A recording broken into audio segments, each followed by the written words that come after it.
Assalamualaikum warahmatullahi wabarakatuh. Mau izin Bapak Miana, mau izin memperkenalkan diri nama saya. Jelas penyuluhan pertanian berkelanjutan satu B. Mau izin menyampaikan langsung presentasi ini yaitu tiga analisis baikkan finansial dan ekonomi. Kita yang pertama akan membahas mengenai analisis internal rate of return atau IRR. Metode internal of return atau IRR merupakan metode untuk menghitung tingkat bunga yang dapat menyamakan antara present value dari semua aliran kas masuk dengan aliran kas keluar dari suatu investasi proyek. Maka, pada prinsipnya metode ini digunakan untuk menghitung misalnya rate of return yang sebenarnya pada dasarnya internal rate of return harus dicari dengan trial and error.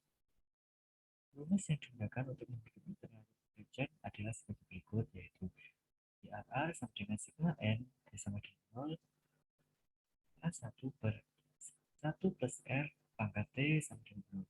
Dengan keterangan R sama dengan tingkat bunga yang akan menjadikan PV dan profit sama dengan PV dari capital outlay. AC sama dengan cash flow untuk periode T, N sama dengan periode terakhir di mana cash flow diharapkan.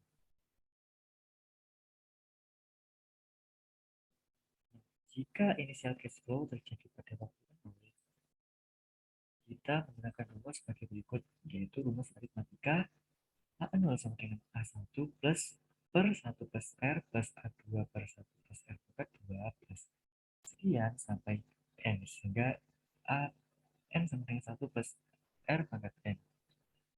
Selanjutnya, jika mengadakan interpolasi dari dua tingkat bunga yang dipilih secara coba-coba, R-nya dapat dihitung seperti cara tersebut di atas.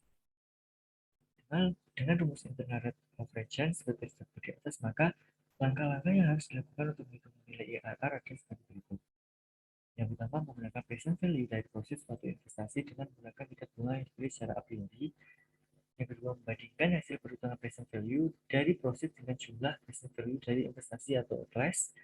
Yang ketiga, jika present value dari profit lebih tinggi dibandingkan dengan jumlah present value dari investasi atau outlay, maka tingkat bunga yang lebih tinggi harus digunakan. Sebaliknya, jika present value dari profit lebih kecil dari present value dari outlay, maka tingkat bunga yang lebih rendah harus digunakan.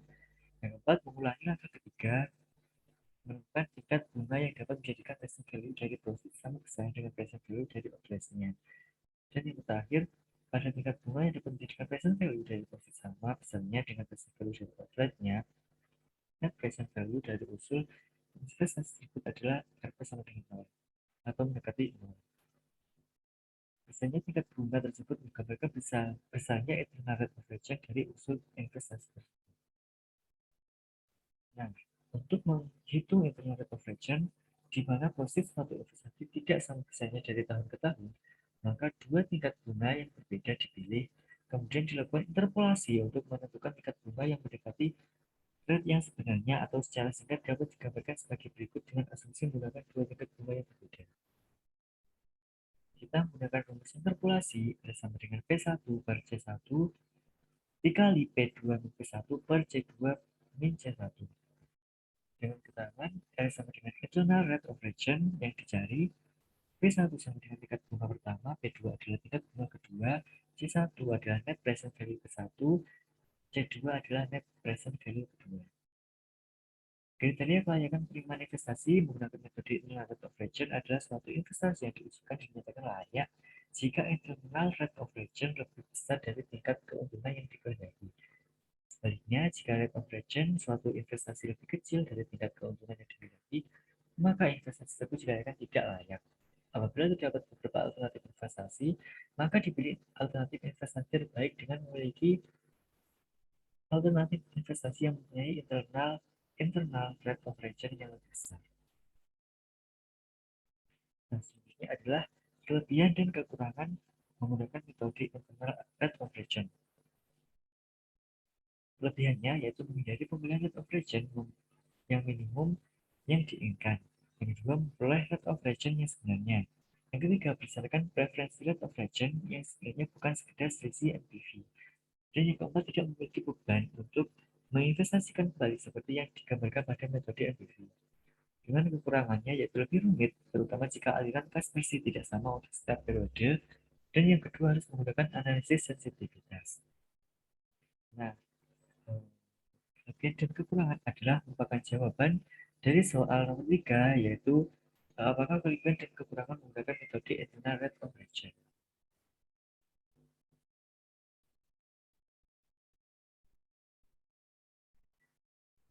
Selanjutnya yaitu analisis ekonomi internal rate of return atau IRR.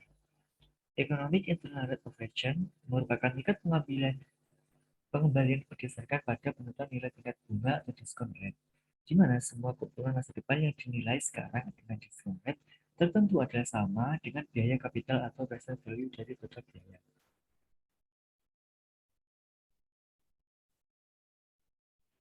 Dalam perubahan nilai EIRR adalah dengan cara mencoba beberapa tingkat bunga. Guna perhitungan EIRR, dipilih tingkat bunga yang menghasilkan NPV positif yang terkecil dan tingkat bunga yang menghasilkan NPV negatif terkecil. Selanjutnya diadakan interpolasi.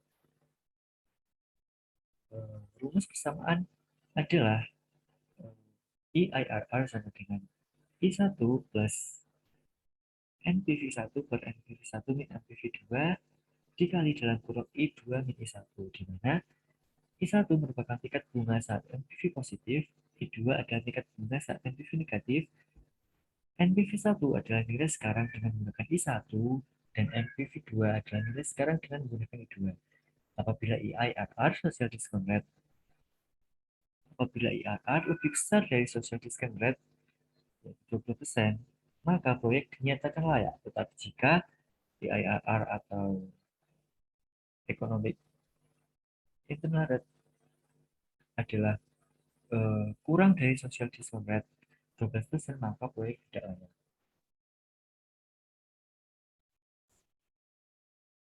Selanjutnya adalah analisis payback period. Payback period merupakan metode yang digunakan untuk menghitung lama periode yang diperlukan untuk mengembalikan uang yang telah diinvestasikan dari aliran kas masuk proceed tahunan yang dihasilkan oleh proyek investasi tersebut.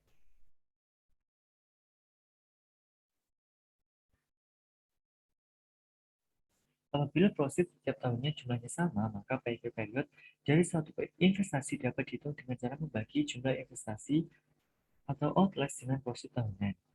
Rumus yang digunakan adalah payback period atau PP sama dengan investasi kas bersih per aliran kas masuk bersih tahunan.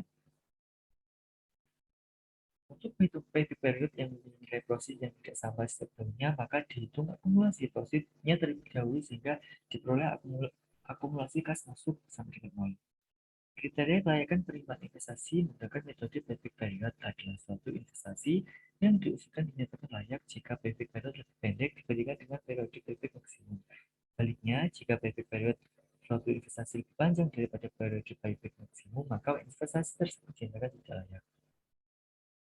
Apabila terdapat beberapa alternatif investasi, maka untuk menentukan alternatif terbaik dilakukan pemilihan investasi yang mempunyai payback period yang paling pendek.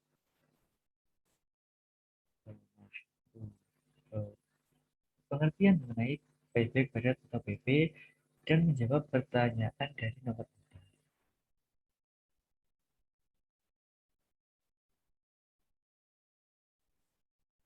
Dan yang terakhir merupakan analisis life cycle cost atau LCC. Life cycle cost analysis atau LCCA merupakan konsep kunci dari manajemen aset berupa suatu metode analisis secara teknis yang dikembangkan berdasarkan konsep ekonomi untuk mengevaluasi efisiensi jangka panjang dari beberapa alternatif investasi yang tersedia. LCCA bertujuan untuk melihat alternatif investasi mana yang memenuhi persyaratan kinerja yang ditetapkan dan yang dapat memberikan harga atau pembiayaan jangka panjang yang terbaik.